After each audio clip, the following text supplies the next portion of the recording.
And hi. Big boss చూస్తున్నారా? చూస్తున్నాను. ఎలా అనిపించింది మీకు? ఈసారి అయితే బాగా అనిపిస్తుంది. బిగ్ బాస్ 8 స్టార్టింగ్ కన్నా కూడా వైల్డ్ కార్డ్ వచ్చిన తర్వాత చాలా బాగా అనిపించింది. గంగవ్వ తర్వాత అవినాష్ కానీ మన రోహిణి కానీ సో వీళ్ళు రావడం వల్ల ఎక్కలేని బజ్ క్రియేట్ అయిందండి. నాన్న కాదన్నా బిగ్ బాస్ స్టార్ట్ కాకముందు ఆ బిగ్ బాస్ 8 అవినప్పుడు ప్రోమోలు చూస్తుంటే ఒక 5 lakhs 3 lakhs వరకు అవుతున్నాయి వ్యూస్. కానీ ఇప్పుడు బిగ్ బాస్ ప్రోమో కొడితే ఒకటి 1.5 millions 2 millions అవుతుంది. సో దాన్ని బట్టి మనం అర్థం చేసుకుని 100% బిగ్ బాస్ 8 సక్సెస్ఫుల్ గా రన్ అవుతుంది అని చెప్పొచ్చు. ఇంకోటి మెయిన్ పాయింట్ ఏంటంటే బిగ్ బాస్ వైల్డ్ కార్డ్ వచ్చిన తర్వాత హాట్స్టార్ ఎక్కువ మంది డౌన్లోడ్ చేసుకున్నారు ప్లే స్టోర్. సో ఎక్కువ సబ్స్క్రిప్షన్ కూడా ఎక్కువ జరిగింది కాబట్టి బాగా రన్ అవుతుంది అని చెప్పొచ్చు. గంగవ్వ గేమ్ ఏమైనా కనిపిస్తుందా? నిజమండి. గంగవ్వ అవునని కాదన్నా కొద్ది తను ఏం చేస్తారు చెప్పండి. అవునా కదా, తనే మీలాక ఎంగో లేదు కదా, తను మీలాక అందంగా లేదు కదా. సో నాన్న కాదన్నా తను ఏం చేయాల్సిన అవసరం లేదు. ఏంటంటే చూడండి, తన ఏజ్ చాలా పెద్దది, తన గేమ్స్ ఆడలేదు, టాస్క్లు ఆడలేదు. సో తన పరిమితి తను చేసుకుంటూ పోతుంది. తనకున్న ఏంటంటే మెయిన్ ప్లస్ అంటే తన బయట ఫాలోయింగ్ చాలా విపరీతంగా ఉంది. సో తన నామినేషన్కి వచ్చినా తను బయటికి వెళ్ళదు. సో బయటకు తనంతా తాను బయటకు పోతా అంటే తప్ప తను బయటకు పోలేదు. ఎందుకంటే అంత ఫ్యాన్ బేస్ ఉంది. ఈజీగా సింపతితో ఓట్లేస్తారండి తనకు. సో నువ్వు అన్నట్టుగా మంచి పాయింట్, తను ఉన్నా ఏం లాభం లేదు, ఉండకపోయినా ఏం లేదు కదని. కానీ తను ఉండడం వల్ల టీఆర్పీ రేటింగ్ పెరుగుతుంది, వ్యూస్ వస్తున్నాయి కాబట్టి తను ఉంటే బాగుంటుంది. విష్ణుప్రియ గేమ్ ఎలా అనిపిస్తుంది అసలు? సారీ అండి, తన గురించి మాట్లాడాల్సిన అవసరం లేదు. ఎందుకంటే మీరు చూడండి, స్టార్టింగ్ లో తను బిగ్ బాస్కి వచ్చిన తర్వాత అంటే ఎవరు నాకు తెలియదు, నాన్న కాదు బిగ్ బాస్ లో 8 అసలు అలా మొక్కలు అందరూ వస్తుంటే ఎవర్రా మీరంతా ఫీలింగ్ అనేది. కానీ ఓన్లీ విష్ణుప్రియ సార్ ఈ అమ్మాయి ఎక్కువ మనకు తెలుసు అన్న ఫీలింగ్ వచ్చింది. స్టార్టింగ్ తను మన సోనియా ఉండొచ్చండి. సోనియా చాలాసార్లు తన పర్సనల్ డ్యామేజ్ చేసింది. నీకు వేసుకున్న బట్టలు కానీ నువ్వు పప్పుడుకోలేదని చాలా రకాలుగా వాళ్ళ నీకు ఫ్యామిలీ తల్లిదండ్రులు చూడరా అనమాట. అంటే అప్పుడు అనుకున్నా విష్ణుప్రియకి ఇంత పేషెన్స్ ఎక్కడికి వెళ్ళొచ్చింది అన్న ఫీలింగ్ నాకు వచ్చింది. కానీ కొన్ని తర్వాత అనిపించింది ఈ అమ్మాయి ఏంది ఎప్పుడు చూసినా పృథ్వీ చుట్టూ తిరుగుతుంది. అంటే ఒక రాజ్యం స్టార్ట్ చేసుకుంది, పృథ్వీరాజ్యం ఒక రాజ్యం స్టార్ట్ చేసుకొని దాంట్లోనే వండుకుంటా నాకు పృథ్వీ కావాలి, పృథ్వీ నీ గడ్డం బాగుంది, పృథ్వీ నీ ముక్కు బాగుంది, పృథ్వీ ఇది ఆ తల్లిని వచ్చి బిగ్ బాస్ చేసింది. నీకు అవకాశం వచ్చింది, నేను అవునని కాతాను మేము అనుకున్నామండి. ప్రతిసారి బిగ్ బాస్ ఇప్పటికి ఒక అబ్బాయి కొడతాడు, ఈసారి ఒక అమ్మాయి కొట్టాలి, బిగ్ బాస్ 8 ఐడీలో అమ్మాయి కొట్టాలి, తను విసిపియే ఉండాలని నేను అనుకున్నా. కానీ తన దగ్గర లోపలే సబ్జెక్ట్ ఒకటి ఉంది చూడండి, ఆ లోపల ఏం లేవు. ఓన్ జస్ట్ లవ్ అనే ట్రాక్ నడిపింది. జస్ట్ అది కూడా స్క్రిప్టెడ్ లవ్ అని ఫీలింగ్ వచ్చింది. లవ్ అంటే ఎట్లుంటే మనం చూసాను ఒకసారి రాహుల్ స్క్రిప్ట్ లవ్ అలా ఆ ట్రాక్ చాలా బాగా అనిపించింది. తర్వాత అభిజిత్ ట్రాక్ చాలా బాగా అనిపించింది. ఈ ట్రాక్ చూస్తుంటే ఎందుకు రై సోది అన్న ఫీలింగ్ వచ్చింది. నాకైతే వర్త్ కాదు అన్న ఫీలింగ్ వచ్చింది విష్ణుప్రియ. పృథ్వీ జెన్యూన్ అంటారు, ఫేక్ అంటారు? పృథ్వీ అగ్రెసివ్ అండి, జెన్యున్ కాదు, ఫేక్ కాదు. తనైతే అగ్రెసివ్. తను ఒక పసి బాలుని లాగా కొన్నిసార్లు బాగా అయిపోతున్నాడు, కొన్నిసార్లు బాగా ఉంటున్నాడు. సో తను కూడా ఒక రకమైన డైలమాలో ఉన్నాడు. అరే నువ్వు ఎక్కువ ఉండనా ఒకవేళ విష్ణుప్రియతో లవ్ ట్రాక్ నడుపుకుంటే బయటికి వెళ్ళిపోతానేమో, అనుకుంటే లవ్ ట్రాక్ నడుపుతామేమో అన్నట్టుగా తను ఉంటుంది. కానీ అగ్రెసివ్నెస్ చాలా మైనస్ అంది. ఈ టూ డేస్ నుంచి అయితే చాలా విపరీతంగా అయింది. లాస్ట్ టైం నాగార్జున చెప్పాడు, నువ్వు పృథ్వీ నువ్వు అగ్రెసివ్ కాకు, నేను రెడ్ కార్డ్ ఇచ్చి బయటికి వెళ్ళి పంపిస్తాడు. ఎందుకు మరి అగ్రెసివ్ అయితే అర్థం కాలే. మేబీ ఈ సాటర్డే రోజు నాగార్జున గట్టి ఇస్తారు అనిపిస్తుంది నాకైతే. నిఖిల్ యష్మి లవ్ ట్రాక్ ఎలా అనిపిస్తుంది? లవ్ ట్రాక్ అని చెప్పలేమండి. వాళ్ళైతే అవునని కాదన్నా వాళ్ళు ఒక బ్యాచ్ లాగా ఫామ్ అయ్యారు, కన్నడ బ్యాచ్ లాగా ఫామ్ అయ్యారు. యష్మి, నిఖిల్, మన పృథ్వీ, వీళ్ళ ప్రేరణ వీళ్ళతో ఒక బ్యాచ్ తయారు అంటే వాళ్ళతో ఉండరన్నమాట. సో నాకైతే లవ్ ట్రాక్ అనిపించదు. చూడ యష్మి అప్పట్లో ఏమో ఒక డైలాగ్ కొట్టిందండి, ఆ సోనియా ఎప్పుడు చూసినా నిఖిల్ చుట్టే ఉంటున్నది. సో సోనియా మొత్తం మ్యానిపులేట్ చేస్తుంది, మొత్తం నిఖిల్ ఖరాబ్ చేస్తుందని. సో ఇప్పుడు యష్మి ఏం చేస్తుంది, తను కూడా చేస్తుంది అదే కదా. సో ఒకళ్ళు చెప్పే ముందు మనం కూడా ఆలోచించుకోవాలి కాబట్టి. సో యష్మి తనకు బాగా నచ్చింది ఏంటంటే తన ఫైర్ ఉంటుంది. తను ఎక్కువ టాస్క్ ఇవ్వగానే ఆడపుల్లాగా దిగిపోతుంది, గేమ్ రఫ్ అండ్ టఫ్ ఆడుతుంది. కానీ కొన్ని పార్ట్స్ అంటే ఫ్లిప్ అవుతుంది అనమాట. సపోజ్ మన ఇద్దరం కొట్లాడుతున్నాం అనుకోండి, మన ఇద్దరం కొట్లాడాలి, పక్క అన్న వచ్చి మన ఇద్దరు మొదలాడితే గలిసి ఉంటుంది. సో తను కూడా అదే చేస్తుంది అనమాట. యష్మి నిఖిల్కి గౌతమ్ గొడవ అయితే తన మధ్యలో జోరటాలి. కానీ అవన్నీ ఎందుకు అవన్నీ అనిపిస్తుంది. హరితేజ గేమ్ ఎలా అనిపిస్తుంది? హరితేజ కొద్దిగా స్లో అయిందండి. బిగ్ బాస్ 1లో వచ్చినప్పుడు ఎన్టీఆర్ ఉన్నప్పుడు అరే ఏం ముందరామే, అరే చాలా ఫన్గా ఉంది, చాలా ఎనర్జెటిక్ ఉంది అనిపించింది.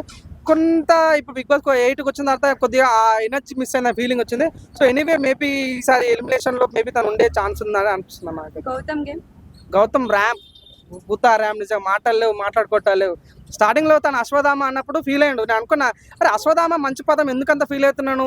మొన్న కలికి సినిమాలో అశ్వధామ పాడారు, అంత అశ్వధామ ఏముంది తనే క్రియేట్ చేసుకున్నాను. బిగ్ బాస్ ఏమో తనంతా క్రియేట్ చేసుకుని వచ్చిండు, ఎందుకంత ఫీల్ అవుతున్నాను అనుకున్నా. కానీ మొన్న నాకు నిఖిల్తో గొడవ అయినప్పుడు అమ్మో తనలో ఫైర్ అనిపించింది. అది నిజమైన ఒక పల్లవి ప్రశాంత్, ఒక మన సోయల్ ఆ రకంగా అనిపించింది. తనకైతే విన్నింగ్ క్వాలిటీస్ కనిపిస్తున్నాయండి. నాకైతే చాలా బాగా నచ్చింది. వైల్డ్ కార్డ్ ఎంట్రీలో ఎవరు విన్ అయ్యే అవకాశం ఉందంటారు? వైల్డ్ కార్డ్ ఎంట్రీలో నాన్న విన్ అవ్వరండి. Wild card entry sir win అవ్వరు. సో నాన్న కాదని బిగ్ బాస్ 8 ఈసారి నిఖిల్ నబీల్ మధ్యలో జరిగే ఆ హోరీ అనిపిస్తుంది. So maybe Gautam third place ఉండే ఛాన్స్ ఉంది, కానీ కష్టం. నబీల్ గేమ్ ఎలా అనిపిస్తుంది? నబీల్ మాస్ నిజంగా ఒక వరంగల్ నుంచి ఒక అబ్బాయి వచ్చి ఒక ప్రాంక్ చేసుకుంటా తన బిగ్ బాస్ ఒక లైక్ బిగ్ బాస్ పోవాలని ఒక ఆశతో వచ్చి బిగ్ బాస్ కష్టపడి నిజంగా ఒక గేమ్ నాకు బాగా నచ్చుతుందండి. పట్టుకుంటే పలిపోతాను గేమ్ ఆడినప్పుడు 3 గంటలు ఆడినండి. సహజంగా ఒక గేమ్ ఆడాలంటేనే మనకు అలసిపోతుంటాము. 3 గంటలు ఒక గేమ్ ఆడుతుంటారు, ఇదెక్కడి స్టఫ్, ఇదెక్కడి అంత కష్టపడుతున్న ఫీలింగ్ వచ్చింది. కానీ బిగ్ బాస్ వైల్డ్ కార్డ్లో రాకముందు అనుకున్నా నిఖిల్ టాప్ అని ఉన్నాడు, నిఖిల్ కొట్ట సత్తా కేకేలో నబిల్కి ఉంది అనుకున్నా. వైల్డ్ కార్డ్ వచ్చిన తర్వాత కొద్దిగా నబిల్ డల్ అయ్యిండు. కానీ ఈరోజు ప్రోమోస్ ఉంటే నిఖిల్ వర్సెస్ పృథ్వీ జరిగింది. చూద్దాం అది ఎవరికి ప్రెస్ అయితే ఎవరు తెలియదు కానీ. సో నేను నబిల్కి అయితే చాలా మంచి ఓటింగ్ పడుతుంది, నా వరంగల్ నుంచి మంచి ఓటింగ్ పడుతుంది. చాలా తనకు కూడా చాలా ఆర్మీ స్టార్ట్ అయిపోయింది బయట, అది నబిల్ ఆర్మీ అని. సో తనకైతే ఎటువంటి డోకా లేదు. Nabeel versus Nikhil final war ఉంటుంది అనుకుంటాను. బుక్ కాంబినేషన్ రోహిణి గేమ్ కానీ ఆ కామెడీ కానీ మీకు ఎలా అనిపించింది? ముఖ్యంగా సార్ నేను all time favourite Bigg Boss లో అవునని కాదన్నా. బిగ్ బాస్ ఆడగానే కొద్దిగా మనకి ఏంటంటే కుట్లాటాలు, పప్పు కోసం నామినేషన్ వేసుకోవాలి, మోసంబి కోసం నామినేషన్ అలా ఉంటుండే.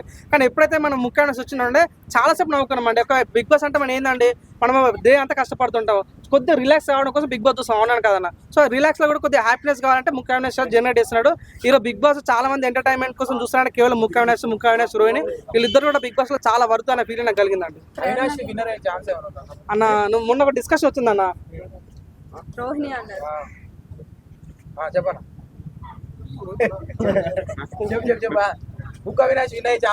అన్న మొన్న ఒక డిస్కషన్ వచ్చిందన్న. ఆల్రెడీ ప్రతిసారి బిగ్ బాస్ లో కామెడియన్స్ వస్తుంటారు పోతున్నారు, కానీ ఎప్పుడు కూడా బిగ్ బాస్ చరిత్రలో కామెడియన్స్ ఎప్పుడు విన్ కాలేదు. సో నేను కూడా అనుకున్న పాపం తేజ కానీ మన ముఖ్య అవినాష్ కానీ రోహిణి కానీ సో మంచి కామెడీ చేస్తారు. వీళ్ళు ఉంటే బిగ్ బాస్ టీఆర్పీ రేట్ పెరుగుతుంది, వీళ్ళు వాళ్ళు ఎందుకు కప్పుకోవట్లేకపోతున్నారు ఆ ఫీలింగ్ వచ్చింది.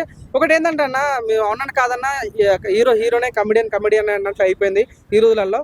నాకు అనిపించింది ముఖ్య అవినాష్ టాప్ అయి పోతే గొప్ప, కప్ అయితే కష్టం. గేమ్ చాలా బాగా అవుతాను, కానీ నేను అవునని కాదన్నా ఇప్పుడు చూడన్నా మన పెద్ద పెద్ద సినిమాలలో ఎంత పెద్ద కామెడీ చేసినా కూడా హీరోనే. సో హీరోకి లాస్ట్ రిజల్ట్ వచ్చేది హీరో ద్వారా కాబట్టి. సో అవునని కాదు మనకి హీరోలా కనిపిస్తున్న వ్యక్తులు అంటే కేవలం నిఖిల్, నబిల్, గౌతమ్ తప్ప. మేబీ అవినాష్ అయితే నాకైతే టాప్ 5 లో వరకు కష్టం అని చెప్పలేము. గౌతమ్ టాప్ 2 లో ఉండే ఛాన్స్ ఉందా? టాప్ 2 కష్టం చెప్పాను. టాప్ 2 లో నిఖిల్, నబిల్ తప్ప ఏముండదు. గౌతమ్ థర్డ్ ప్లేస్ ఉంటుంది, 4th ప్లేస్ ప్రియా ఉంటుంది, 5th ప్లేస్ లో ఉంటే విష్ణుప్రియ ఉండొచ్చు, లేకుంటే అవినాష్ అని ఉండొచ్చు. గౌతమ్ రేటింగ్ చాలా పెరిగిపోతుంది, పాజిటివిటీ బాగా, ఓట్లు కూడా పెరుగుతుంది అన్న. అవునని కాదన్నా, గౌతమ్ కి కొద్దిగా ఫ్యాన్ బేస్ ఉందని ఆల్రెడీ. తను బిగ్ బాస్ 7 పోయినప్పుడు ఒక ఫ్యాన్ బేస్ స్టార్ట్ అయింది. తనకు చాలా మంది పిఆర్స్ ఉన్నారు, బాగా బయట కూడా పెయిడ్ ఓటింగ్స్ పడుతున్నాయి, జెన్యున్ ఓటింగ్స్ పడుతున్నాయి. కానీ అవునని కాదన్నా బిగ్ బాస్ అనే ప్రజలు చాలా ఓన్ తీసుకుంటారు అన్న. సీరియల్ మెయిన్గా సీరియల్ వాళ్ళు నిఖిల్ వచ్చిన బ్యాక్గ్రౌండ్ ఏంటంటే సీరియల్ నుంచి వచ్చిండు. సో సీరియల్ వాళ్ళు చాలా సీరియస్ తీసుకోరు నిఖిల్ విన్ చేద్దాం అనే ఉద్దేశంతో. తనకు అథ్లెటిక్ కాబట్టి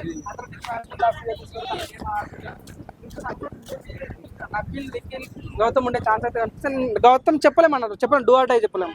ఈ వీక్ ఎవరు ఎలిమినేట్ అవుతారు? హరిక అనుకోవచ్చు, అది మా హరితేజ అనుకోవచ్చు. అయితే ఏంటంటే నిఖిల్ వచ్చేసి నేనే గెలవాలనే స్వార్థం ఎక్కువ ఉంది, గౌతమ్ వచ్చి నా మాట నెగ్గాలనే స్వార్థం ఉంది. యష్మికి బాగా లైన్ ఇస్తున్నారు కదా వీళ్ళు, మళ్ళీ అక్క అంటున్నాడు గౌతమ్, ఎలా అనిపిస్తుంది? అది ఫన్, జస్ట్ మనల్ని ఎంటర్టైన్ చేయడానికే వాళ్ళ ఆర్టిస్టులు వాళ్ళు ఎలా అయినా జస్ట్ మనల్ని ఎంటర్టైన్ చేయడానికే తప్ప వాళ్ళు ఏమి అక్కడ అంత ట్రాక్లు నడిపే అంత పిచ్చోళ్ళు అయితే వాళ్ళు కాదు. మితిమీరిన కొద్దిగా అక్కడక్కడ గోల్డ్ ఉంది కదా, రొమాంటిక్ ఉంది, అది ఫ్యామిలీ చూడలేరు కదండి. బిగ్ బాస్ అంటే ఒక ఫ్యామిలీ షో, దానికి ఏం చెప్తారు మీరు? ఫ్యామిలీ షో అనే పిచ్చి మాట అనవసరం. ఎందుకంటే ఒక రూమ్ లో మగ పిల్లల్ని ఆడపిల్లల్ని కూర్చోబెట్టి మీరు రొమాన్స్ చేయొద్దు, టచ్ చేయొద్దు, మాట్లాడొద్దు, హక్ చేయొద్దు, కిస్ చేయొద్దు, ముద్దు చేయొద్దు అంటే పిచ్చి మాట. అది మనల్ని పిచ్చోడం చేయడం తప్ప వేరేం లేదు. బిగ్ బాస్ అనేది 100% బిజినెస్, 100% బిజినెస్ కోసం బిగ్ బాస్ వాళ్ళ టీం ఏమైనా చేస్తారు. ఆడే వాళ్ళది తప్పు లేదు, ఆడించే వాళ్ళది తప్పు లేదు. బిజినెస్ అనే వీళ్ళు వెళ్ళారు, బిజినెస్ అనే వాళ్ళు చేస్తున్నారు. చూసే మనమే కొంచెం ఒళ్ళు దగ్గర పెట్టుకొని చూస్తే సరే. Thanks sir.